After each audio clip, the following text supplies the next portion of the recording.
That fella could have saved himself a whole lot of trouble had he just known about Blue Apron. Blue Apron delivers a package with all the fresh ingredients, recipes, and directions you need to cook gourmet meals at home. Ingredients are sent in the exact proportions, so no shopping needed. Blue Apron ships 3 meals per week for 2, 4, or 6 people in refrigerated packages to your doorstep, always with free shipping. It's the easiest, most convenient way to make gourmet tasty meals. That's fantastic. Sign up for a week of meals with the first 2 meals free by clicking the link below. Blue Apron, a better way to cook.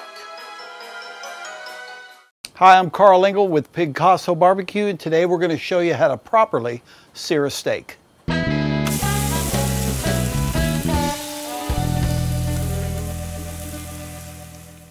So the first question we get is not only how do you sear a steak, but why do you sear a steak? Well, searing a steak, which simply is just exposing the surface to extremely hot heat through a variety of methods to get a good caramelization of that crust, of the spices you have, and then letting the inside cook to the desired temperature, but it adds an amazing texture and an amazing flavor. And today we're going to do that and show you how to get that done.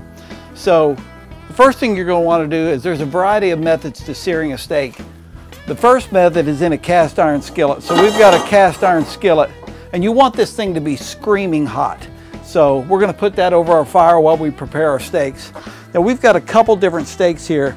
And the first thing you want to do is let them sit out on your counter 45 minutes, even up to an hour. This is going to be okay. You're not going to have to worry about germs or anything, but just let them get up to room temperature, because as you sear that steak, you're going to want to do some cooking on the inside. So the next thing you do is that a lot of times there will be a little bit of moisture or water.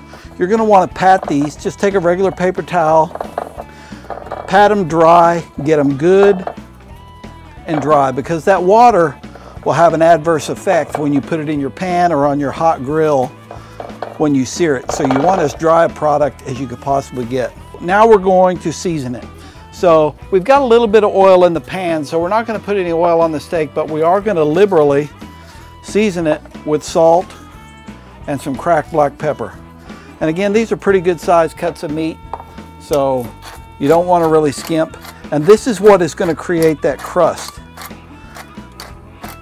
onto your steak. And again, after you get your seasonings on there, pat them in there really good. Okay, so now how do you know? We're going to do this one in a cast iron skillet. How do you know if it's ready? How do you know if it's hot enough? Just take some simple water after you've been preheating your pan and just do a few droplets, and you see how that kind of immediately evaporates away. That tells us our pan is ready. So now, always be careful when you're talking about cast iron. These handles get extremely hot, so you want to be careful. But take some tongs, and then we're going to put it in the pan straight side down, and you want to listen for that sear.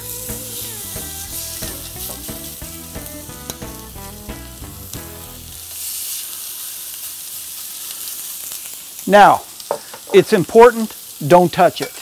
Let the pan do its work. Let it get a good sear, get a good crust on it, about 1 to 2 minutes each side, and then we'll be ready. So we'll flip it here in just a second. Okay, we're ready to turn our steaks. It's been about 3 minutes on this burner. Depending on your burner, it could be anywhere from 1.5 minutes to 4 minutes, depending on how hot your burner gets. But all we're going to do now, and again, be careful, these cast iron skillets get really hot. We're going to want to flip it straight over, and look at that. Incredible. It's got an incredible crust. It's not burned, but that has seared in those juices. It's seared in those seasonings. Now we're going to do the same thing on this back side, and we'll go to that point. Okay, the other option you have if you don't want to finish it on a grill, and again, you could sear this on your stove top, no problem, is to finish it in the oven. We put our oven at about 300 degrees, place our pan right inside the oven, let it finish to the desired temperature you want, and we'll come back here when it's about a medium rare to a medium, and we'll cut into it and see how we did.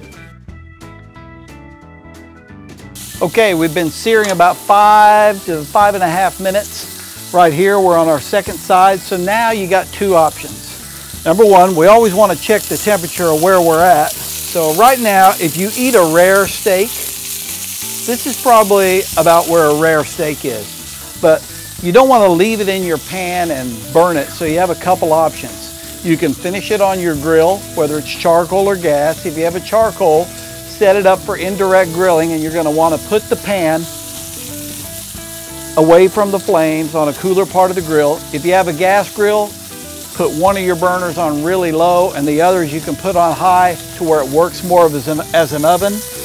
And again, want to take your pan and you can just set it on the grill, and you can see we will move these down to the lowest setting.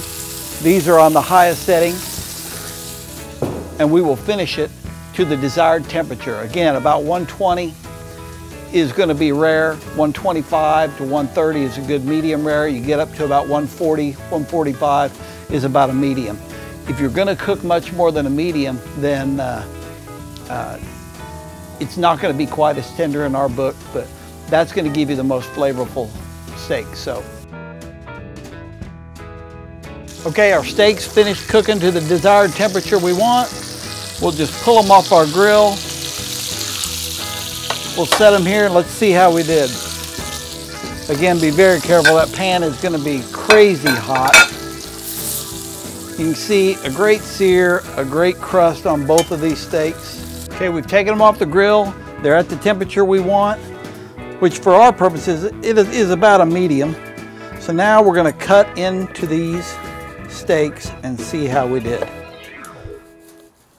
If you like it a little bit more rare, certainly you can cook it to whatever temperature. There's no right or wrong to it. It's juicy, it's flavorful. Let's test it out.